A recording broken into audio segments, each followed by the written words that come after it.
Vous avez trouvé un moyen de créer des changements dans votre vie, peut-être même de vous changer vous-même. Peut-être que c'est la pratique du yoga pour relâcher les blocages physiques et émotionnels profonds, ou des exercices de respiration puissants pour aller guérir les traumatismes du passé, ou encore c'est peut-être une méthode de transformation personnelle comme celle de Joe Dispenza. Le problème, c'est que vous avez beau être motivé, appliquer la méthode et faire tout ce qu'on vous dit de faire pour changer, vous revenez toujours à la case départ. Il y a des choses qui changent ici et là, mais vous n'arrivez pas à ancrer des changements vraiment profonds et durables dans votre vie. Vous revenez constamment à vos anciens schémas de pensée, vos anciens comportements, vos anciennes habitudes et même vos anciennes addictions. Pourquoi est-ce le cas? Pourquoi est-ce que vous avez toujours l'impression de revenir à vos anciens schémas malgré tous vos efforts et votre bonne volonté? En fait, il y a une force invisible puissante qui se cache derrière ce mécanisme et qui ne vit que pour vous empêcher d'évoluer. Cette force, c'est la résistance au changement. Dans cette vidéo, je vous explique ce qu'est cette force, d'où elle vient, comment elle fonctionne et surtout, ce qu'il faut faire pour la transcender et enfin réussir à changer votre vie durablement.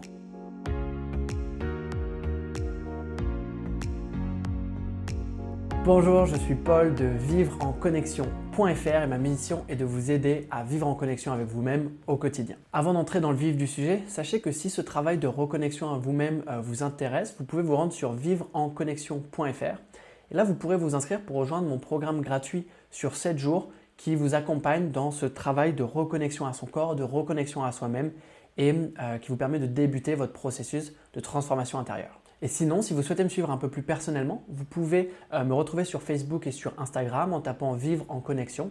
Et là, vous retrouverez mes pages, vous pourrez m'y suivre directement. Maintenant que les petites annonces sont faites, rentrons dans le vif du sujet et découvrons ensemble ce qu'est cette force invisible qui vous empêche de changer. Découvrons ce qu'est la résistance au changement. Personnellement, le cœur de mon propre processus de transformation et de changement ces dernières années, il s'est vraiment basé sur une pratique de yoga et de méditation à la maison. C'est ça qui m'a permis de me reconnecter avec mon corps, de me reconnecter avec moi-même et de mener à bien plein de changements dans ma vie. Et pourtant, il m'arrive très souvent d'oublier de pratiquer. Parfois pendant une journée, parfois pendant une semaine, parfois pendant un mois et même parfois pendant plus de temps. Et en fait, ce n'est pas réellement un oubli, c'est une stratégie d'évitement. J'évite ce que j'appelle ma pratique de reconnexion. Et ce qui est frustrant dans cette situation, c'est que je suis conscient à quel point cette pratique est importante dans ma vie. C'est ce rituel de connexion qui me permet de me recentrer, de relâcher la tension physique, de relâcher l'agitation mentale et de me sentir centré au quotidien. Ça me permet de prendre du recul dans ma vie, d'être un peu plus conscient de moi-même et de ce qui se passe, de voir un peu mieux mes comportements. Et c'est ce recul-là qui me permet de vraiment créer ces changements dans ma vie. Et c'est aussi cette habitude qui me permet au quotidien de vraiment avoir conscience de la gratitude que j'ai pour les choses que j'ai, d'être heureux d'avoir ce que j'ai et aussi de rester connecté avec ce qui me fait vibrer et ce qui me rend heureux. Et plus simplement, je me sens vraiment rarement aussi bien qu'après avoir pratiqué, que quand je suis dans cet état de connexion avec moi-même où d'un coup, j'ai l'impression de me retrouver, j'ai l'impression d'être vivant, j'ai l'impression d'être connecté, je me sens juste bien. Un peu comme si d'un coup, je reprenais conscience de mon existence et d'à quel point juste c'est beau. Et forcément, c'est dans ces moments-là que je me dis que je ne vais plus jamais oublier ma pratique et arrêter de pratiquer parce que je sais à quel point c'est nécessaire à mon équilibre et à mon bonheur au quotidien. Et pourtant, il y a toujours des périodes où je délaisse ma pratique et j'ai surtout toujours de très belles excuses pour ça. J'ai pas le temps, j'ai pas l'énergie et j'en ai pas envie. Et du coup, petit à petit, c'est comme si je me déconnectais. Je laisse le stress et l'anxiété reprendre du pouvoir dans ma vie. J'ai plus de recul et je perds de vue mes priorités et ce qui me rend vraiment heureux au quotidien. Je laisse la tension physique s'accumuler dans mon corps, de l'agitation dans mon esprit au point de plus pouvoir me concentrer, plus pouvoir dormir correctement. Et petit à petit, je retombe dans mes vieux schémas, dans mes vieilles habitudes et j'arrive pas à m'en ressortir et à m'en extirper. Et le plus frustrant dans tout ça, c'est que ça crée un cercle vicieux. Parce que d'un coup, je me sens coupable et je me dis que je suis bête de plus pratiquer alors que je sais à quel point c'est important. Et je sais à quel point je pourrais aller beaucoup mieux si je pratiquais. Et du coup, je me sens nul, j'ai l'impression d'aller en arrière et j'ai pas l'impression de m'aider. Donc voilà comment pour moi, personnellement dans ma vie, la résistance au changement se manifeste. Et du coup, j'ai une question pour vous. Comment est-ce que dans votre vie, cette résistance au changement, est-ce qu'elle se manifeste? Il est possible que ça soit complètement différent pour vous, que ce soit dans des situations vraiment différentes. Mais ce qui est sûr, c'est que si vous êtes dans une démarche de travail sur vous-même, de changement et de transformation, vous avez forcément fait face à cette résistance à un moment ou à un autre. Et c'est pour ça que je fais cette vidéo, pour qu'on puisse voir ensemble c'est quoi cette résistance et qu'est-ce qu'on doit faire pour s'en sortir. Du coup, la résistance au changement, c'est quoi? La résistance au changement, c'est toute force qui ralentit ou empêche le changement. Autrement dit, c'est une force invisible qui freine votre transformation personnelle et qui use de tout son pouvoir pour faire que vous restiez la même personne. Donc voyons quelques exemples pour voir comment est-ce qu'elle peut se manifester. Donc d'abord, les excuses et les rationalisations. Par exemple, on peut se dire « Non, mais c'est pas grave si juste aujourd'hui je ne fais pas ma méditation ». Ensuite, ça peut aussi se manifester par la peur d'agir, mais surtout par la peur d'être jugé par les autres. Et c'est dans ce genre de moment où on peut se demander « Qu'est-ce que les autres vont penser si je décide de ne pas venir à ce dîner ?» ou qu'est-ce que les autres vont penser si je ne fais pas du tout les choses comme eux ils le font? Cette résistance, elle peut aussi se manifester par la paresse et la fameuse procrastination. Et là, on connaît tous le syndrome du « Oh, j'ai trop la flemme de faire mon sport aujourd'hui, c'est mort ». Ça peut aussi se manifester par ce qu'on appelle des comportements d'auto-sabotage. Donc par exemple, ça fait un moment que vous êtes en train d'économiser de l'argent pour un projet qui vous tient vraiment à cœur et pourtant régulièrement, impulsivement, compulsivement, vous allez dépenser cet argent pour acheter des choses qui sont inutiles et du coup, vous n'arrivez pas à économiser assez. En allant un cran plus loin, on peut aussi voir que la résistance au changement, elle peut se manifester par des états de stress, d'anxiété ou même de dépression. Par exemple, on va entrer dans un état de stress fort au moment où on commence à agir vers un objectif qui nous tient vraiment à cœur et qu'on veut accomplir depuis un moment. Et pour finir, j'irais même jusqu'à dire que la résistance au changement, elle peut se manifester par des problèmes de santé. Donc par exemple, comme par hasard, quand tu tombes malade à un moment qui est super décisif. Est-ce que ces exemples vous parlent? Est-ce que vous avez déjà vécu des expériences similaires ou voilà, des situations de ce type-là? Personnellement, ce sont des choses que j'ai vécues plein de fois. Par exemple, voilà, là, ça faisait longtemps que je n'avais pas créé de vidéo pour ma chaîne YouTube et au moment de le faire, j'ai un fort stress qui arrive ou des peurs qui remontent. Ou par exemple, pendant une période où je vais très régulièrement à la salle de sport, je suis un programme et ça fait peut-être 3 mois que je fais ça, je commence à voir des résultats. Et puis d'un coup, pouf, j'arrête. J'ai des excuses, il y a des choses qui se passent dans ma vie où je trouve des raisons et j'arrête. Et finalement, un dernier exemple qui m'est arrivé à une certaine période, c'est que je savais que je voulais rencontrer de nouvelles personnes dans ma vie. Et pourtant, à chaque fois qu'il y avait une occasion qui se présentait, qui m'était amenée, qui m'était donnée, je trouvais une excuse pour ne pas le faire. Du coup, en fait, ces situations, elles sont vraiment frustrantes parce que j'avais vraiment cette réelle envie de créer ces changements dans ma vie. Et pourtant, il y avait cette résistance qui m'en empêchait et que je n'arrivais pas à comprendre. Donc, d'où vient cette force invisible qui vous empêche de devenir la personne que vous voulez réellement devenir? Commençons par regarder cette phrase ensemble. Je veux changer, mais j'y arrive pas. Donc dans cette phrase, le « je veux changer », qui est ce « je » qui veut changer? En fait, ce « je », c'est la partie consciente de votre personne. Et ce qu'il faut comprendre ici, c'est qu'il y a une autre partie, la partie subconsciente. Et sur ce sujet, il y a souvent des chiffres qu'on présente qui peuvent être différents. Personnellement, je ne m'y attache pas trop parce que je pense que c'est juste impossible de vraiment réellement quantifier ça. Mais souvent, les chiffres disent que la partie subconsciente va représenter 90 à 99% de notre personne et du coup, la partie consciente, seulement 1 à 10% de notre personne. Donc pour illustrer ça, on a souvent cette fameuse métaphore de l'iceberg où en fait, la partie qui sort de l'eau de l'iceberg, c'est la petite partie qui est la partie consciente. Et en fait, ce qu'il faut garder en tête, c'est qu'il y a cette immense partie qui est sous l'eau, qu'on ne voit pas, qui est en fait la partie subconsciente. Et du coup, c'est vraiment important de garder ça en tête si on ne veut pas finir comme le Titanic. Maintenant, pourquoi est-ce que je vous parle de ça? En fait, je vous parle de ça parce qu'il faut savoir que la majeure partie de votre vie et de vos comportements est en fait dictée par ce qui se passe dans votre subconscient. Pour dire ça autrement, il y a des forces invisibles qui travaillent dans l'ombre, qui travaillent dans votre dos. Et dans le cas de la résistance au changement, ces forces invisibles, elles vous tirent vers l'arrière. Et donc là, peut-être que vous vous dites « Ok, d'accord Paul, je comprends, il y a des choses qui se passent dans mon inconscient que je ne vois pas, mais pourquoi est-ce que ces choses, elles m'empêchent de changer ?» Merci pour la question, c'est une très bonne question. Et en fait, la réponse, elle est simple. C'est que la résistance au changement, c'est en réalité un mécanisme de survie. Donc c'est vraiment fou en fait de réaliser qu'il y a un mécanisme invisible qu'on ne voit pas, qui est en nous, dans notre inconscient, qu'il y a ça qui se passe et qu'on ne s'en rend pas compte. Et du coup, on va voir ensemble vraiment comment ça fonctionne, ce qui se passe et qu'est-ce qu'on en fait.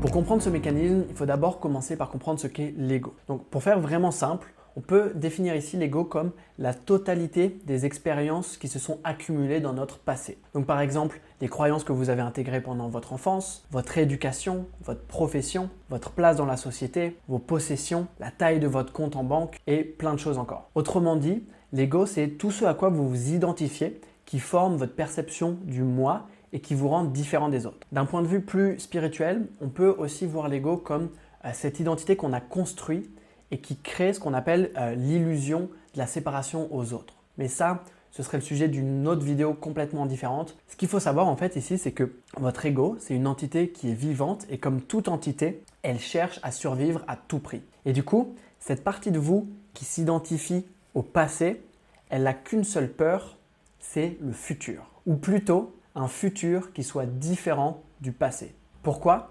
Parce qu'un futur qui est différent du passé, ça signifie en fait la destruction de cette identité passée. En fait, c'est la mort de l'ego. Et du coup, pour sa survie, l'ego va chercher constamment à revivre des variations du passé plutôt que de vivre un nouveau futur. Et pour illustrer cette idée, il y a une métaphore que j'adore qui est extraite du livre La voie de la paix intérieure de Iyengar. Dans cette métaphore, en fait, il nous explique que l'ego, il accepte l'idée d'aller réarranger les vieux meubles de cette vieille pièce qu'on connaît bien. Mais par contre, il n'est pas du tout prêt à jeter tous ces vieux meubles et à sortir de la pièce. Parce qu'en fait, tout jeter et changer de pièce, c'est entrer dans l'inconnu. Et l'inconnu, c'est la mort potentielle de l'ego. Et du coup, c'est pour ça que l'ego va faire tout son possible pour qu'on reste dans notre zone de confort, qu'on reste dans nos habitudes et nos comportements du passé, et en fait qu'on reste dans notre identité du passé. Et quand on comprend ce mécanisme, on comprend mieux pourquoi ça peut être si difficile de changer par exemple des habitudes dans sa vie. En fait, quand on met en place des changements dans sa vie, on est en train de s'ouvrir à un nouveau futur plutôt que de revivre les mêmes versions du passé. Et ça explique pourquoi on va souvent repartir en arrière et ça explique les fameux comportements d'auto-sabotage dont on a parlé précédemment. Donc, pour résumer tout ça en une phrase, tout processus de transformation entraîne une résistance au changement car ce processus est en réalité un processus de destruction. La mort de l'ancienne personnalité qui est remplacée par une nouvelle. Maintenant qu'on comprend mieux ce qui se passe en nous-mêmes, ce qui se passe dans notre inconscient, on va voir ensemble ce qu'on doit faire pour passer outre cette résistance. D'abord, il faut éviter de voir tous ces mécanismes de défense comme nos ennemis. Parce qu'en fait, toutes ces habitudes, ces comportements et ces traits de personnalité qu'on a développés, ils ne sont pas là pour rien. En réalité, ils sont là pour nous aider à remplir certains besoins profonds qu'on a. En fait, ces comportements-là, ils sont là pour notre bien et pas l'inverse. Voyons quelques exemples pour comprendre ce concept de besoin profond. Donc par exemple, aujourd'hui, vous êtes peut-être quelqu'un qui a des réactions de fermeture aux autres, de fermeture émotionnelle aux autres. Et du coup, aujourd'hui, ça peut avoir créé une situation, par exemple, de solitude dans votre vie où vous vous sentez seul et vous ne vous sentez pas connecté avec les autres. Donc là, vous avez l'impression que cette habitude-là, ce comportement-là, il est négatif. Mais ce qu'il faut comprendre, c'est qu'il est possible que ce comportement, vous l'ayez développé, par exemple, dans votre enfance et qu'à cette époque, ces habitudes-là, ces mécanismes-là, ils vous ont aidé à, par exemple, traverser des périodes difficiles ou à vous protéger de personnes qui vous semblaient menaçantes. Ou encore, peut-être que les sucreries ou les choses que vous avez envie d'arrêter de manger aujourd'hui parce que ça ne fonctionne pas pour vous, ça vous crée du surpoids ou des problèmes de digestion, peut-être que ces choses-là que vous n'arrivez pas à arrêter de manger, en fait, à une autre époque, c'est ça qui vous a permis de remplir ce besoin émotionnel, de se sentir en sécurité, de se sentir réconforté, de se sentir heureux. Parce que peut-être que dans le passé, vous n'aviez pas d'autres sources de réconfort et de bonheur et du coup, vous aviez utilisé ce mécanisme-là qui à cette époque était là pour votre bien. Ou finalement, un autre exemple qui peut être intéressant, ce serait de réfléchir au fait que peut-être que la flemme et la procrastination que vous avez aujourd'hui, elles se sont développées parce que sinon, si vous n'aviez pas ces mécanismes-là, vous seriez constamment dans le stress, dans l'anxiété et vous prendriez jamais de temps pour vous reposer et recharger votre énergie. Et donc ici, ce qu'il faut retenir, c'est que ces mauvaises habitudes, elles sont là parce qu'elles remplissent aujourd'hui certains besoins fondamentaux que vous avez. Et du coup, si on veut changer ces habitudes-là, ça va être vraiment très important de prendre en compte ces besoins fondamentaux. Donc maintenant, nous voilà arrivés à la partie que vous attendiez tant et on va voir ensemble les 9 étapes pour transcender la résistance au changement. Étape 1. Ne vous blâmez pas pour les changements que vous n'avez pas réussi à mettre en place dans votre vie.